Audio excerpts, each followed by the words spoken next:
보통 예수 그리스도의 생애를 요약할 때 두 가지 상태로 요약을 해서 가르치고 있습니다. 첫째는 그리스도의 낮아지심이라고 하는 것인데, 이것은 예수님께서 하늘 영광 하나님으로 계시다가 인간의 육신을 취하여 이 땅에 내려오신 일부터 시작해서 십자가의 죽으심까지를 의미합니다.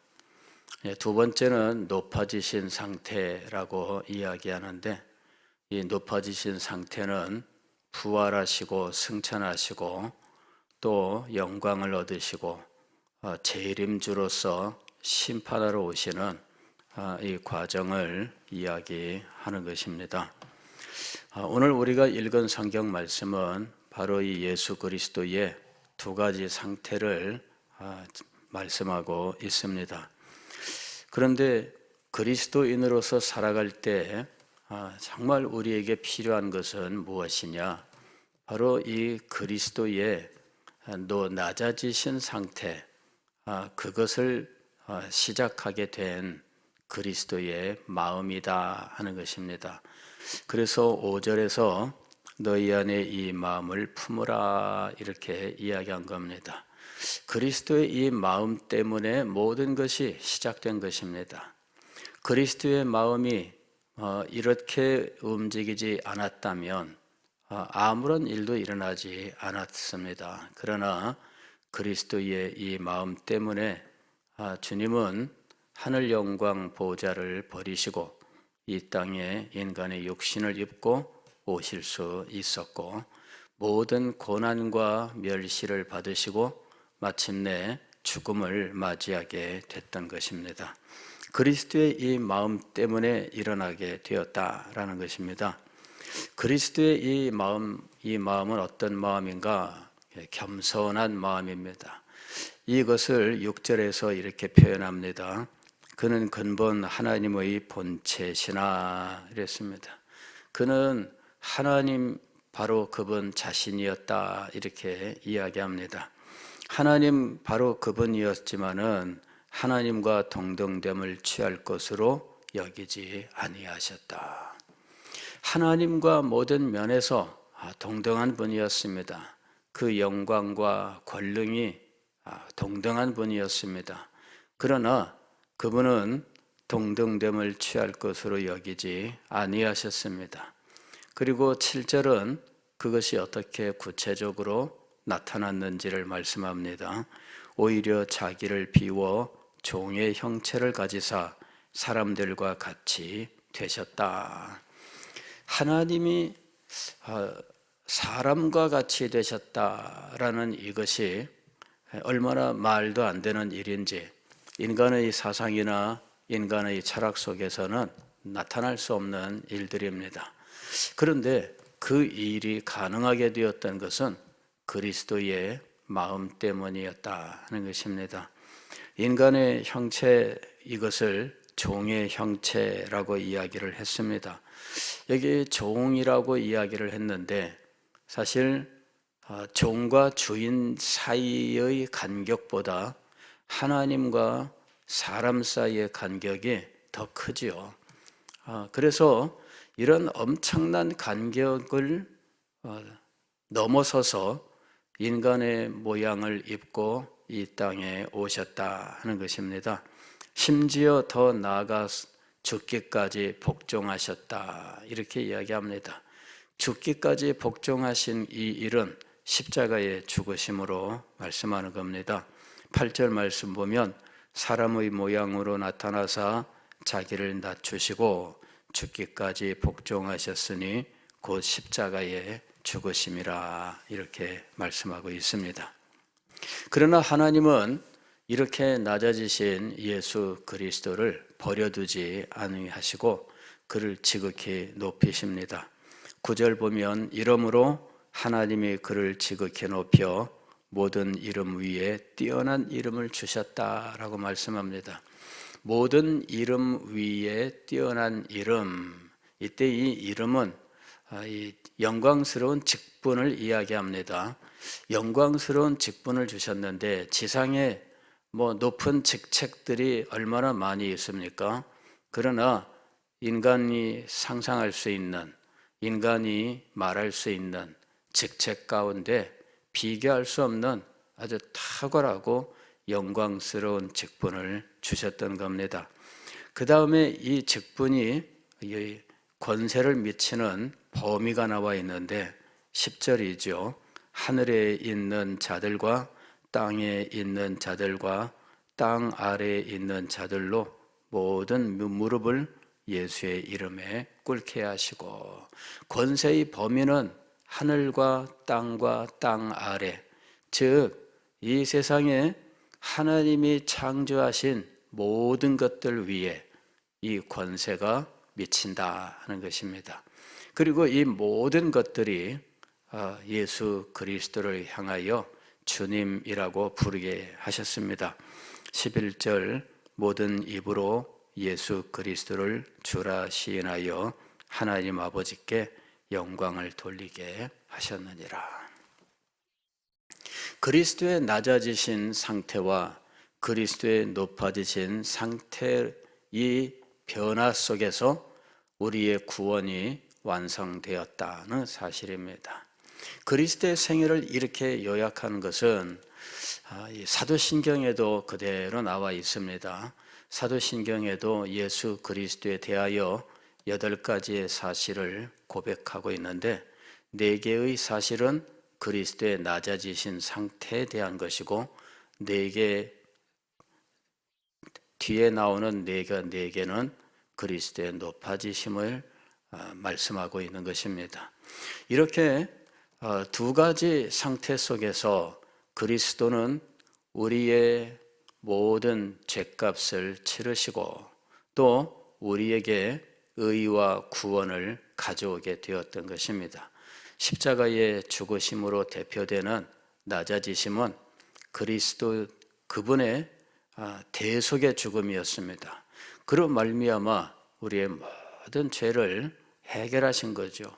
그분이 모든 죄의 책임 그리고 죄의 책임으로 인하여 겪어야만 하는 죄의 형벌, 이것을 그리스도는 십자가 위에서 모두 담당하신 겁니다.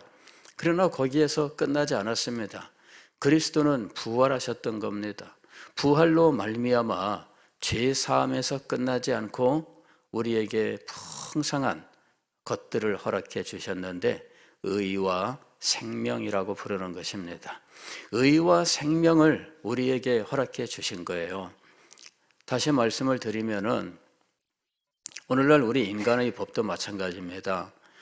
우리들도 죄인이 비록 죄값을 치르지만 그러나 그 기록이 남습니다. 그래서 항상 전과자라고 하는 이런 낙인을 달고 살게 되어 있습니다. 그리고 전과자 이러면은 어디 가도 환영받지 못하죠. 신원 조회하면은 그 기록들이 다 나옵니다. 그래서 내가 죄값은 치렀는데 그런데도 불구하고 이 사람들이 나의 죄값을 다 치렀음에도 불구하고 그것은 공식적으로 치러야 될 죄값이지 아직도 여전히 남아있는 거죠. 그래서 그 후의 삶이 죄의 결과, 죄값을 치렀으나 그럼에도 불구하고 계속해서 죄값을 치르는 상황이 진행되는 겁니다. 그런데 이것이 다 사라지는 일이 있습니다. 이게 뭐냐면은 사면이라고 부르는 거예요. 다 사라지는 거죠. 그래서 이 대통령이 사면을 내리는 이 문제가 굉장히 첨예한 관심이 되기도 해요. 단지 감옥에서 죄값을 다 치르지 않고 나오는 정도가 아니라 남아있던 기록까지도 모두 없애버리는 이러한 일도 가능하게 되는 것입니다. 예수 그리스도의 죽으심 거기서 끝났더라면 우리는 어떤 상태가 되었을까요? 우리는 아마 죄값은 치르고 그로 인해서 아마 그 정도 선에서 끝났을 겁니다. 그러나 예수 그리스도의 부활로 말미암아 우리는 죄사함에서 의롭다 하심으로, 그 다음에 죽음이라고 하는 이것을 정복하여 영생의 자리로 들어가게 된 겁니다. 오늘 우리는 이 그리스도의 부활이 우리의 구원을 완성한 일이다라는 사실을 기억을 해야 됩니다. 그리스도의 부활은 죽으심과 한 쌍입니다. 그리스도의 부활이 없는 그리스도의 십자가는 존재할 수 없어요. 그것만으로는 완전하지 않습니다.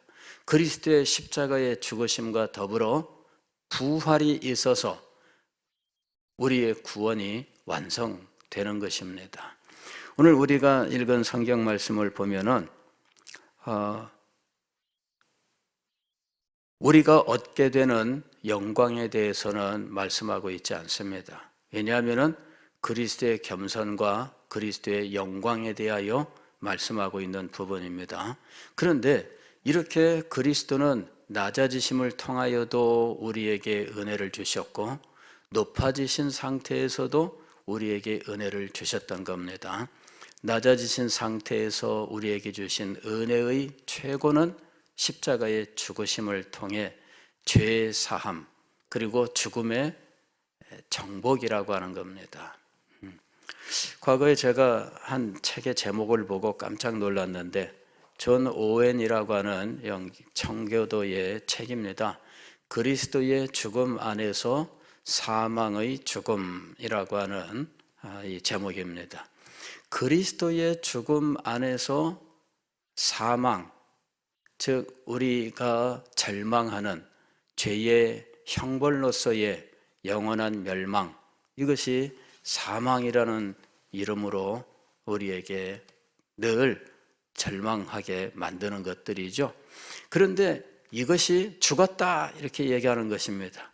그러나 그리스도의 죽음 안에서 사망이 죽었다라고 하는 것이 확실하게 결정되는 것은 그리스도의 부활을 통해서입니다.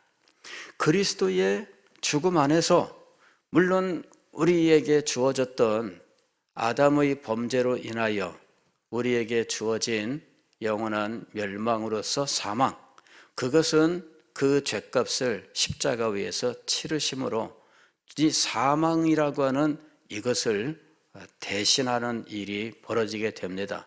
그러나 이 사망이 진정으로 우리에게 복이 되기 위해서는 우리에게 생명이 주어져야 되는 겁니다. 그 생명은 그리스도의 부활하심으로 우리에게 주어지게 된 것입니다.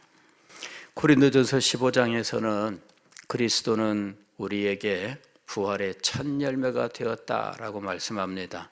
그리스도께서 처음 부활하셨으나 거기서 그치지 아니하고 그리스도 안에 있는 모든 성도들이 부활을 얻게 될 것이다 라는 사실입니다. 그리스도의 부활은 우리의 부활을 확증하는 사건이 되었던 것입니다. 그리스도의 부활로 말미암아 우리 모두가 부활하게 되었습니다. 그리스도의 부활로 말미암아 그리스도 안에 있는 모든 사람들이 믿음으로 의롭다 하심을 얻게 된 것입니다. 그리스도의 부활로 인하여 하나님께서 죄인들을 구원하신다는 이 놀라운 사실이 확정되었던 것입니다. 우리의 구원을 우리는 어디에서 확신할 수 있는가? 그리스도의 부활에서 확신할 수 있습니다. 우리들의 영생은 어디에서 확신할 수 있는가? 그리스도의 부활에서 우리의 영생을 확인할 수 있습니다. 사망이 영원히 멸망했다는 사실은 어디에서 확인할 수 있는가? 그리스도의 부활하신 일에서 확인할 수 있는 것입니다. 그래서 고린도전서 15장에서 사도는 이렇게 외쳤던 것입니다. 사망아 너의 쏘는 것이 어디 있느냐? 사망아 너의 이기는 것이 어디 있느냐라고 외칠 수 있었던 것입니다. 사망에 대하여 인간이 그 누가 이렇게 담대하게 외친 적이 있습니까? 선언한 적이 있습니까? 인간이 가진 모든 책들을 읽어봐도 사망에 대하여는 절망과 슬픔과 그리고 그냥 담담히 받아들여라, 뭐 그런 식의 말밖에 없어요. 사망에 대하여는 많은 글들이 사망으로 인하여 얼마나 큰 아픔과 고통이 임했는지, 그로 인하여 얼마나 절망에 빠졌는지 그 한숨과 눈물로 이 사실들을 읊조리는 이런 글들이 얼마나 많습니까? 기껏 이 사망에 대하여 가르치는 것은 이것은 자연적인 것이니 자연스럽게 받아들여라, 이런 교훈밖에 없습니다. 사망에 대하여 네가 죽었다라고 이렇게 선언하는 것이 어디에 있습니까? 그런데 이렇게 선언하게 된 이유는 무엇일까요? 그리스도의 십자가와 부활 때문입니다. 그리스도의 십자가와 부활로 말미암아 우리를 절망하게 빠뜨렸던 이 사망을 영원한 죽음으로 몰아내고 우리에게는 영원한 생명을 주시게 되었던 것입니다. 부활은 그리스도의 영광일 뿐 아니라 우리의 영광이기도 하다는 것입니다.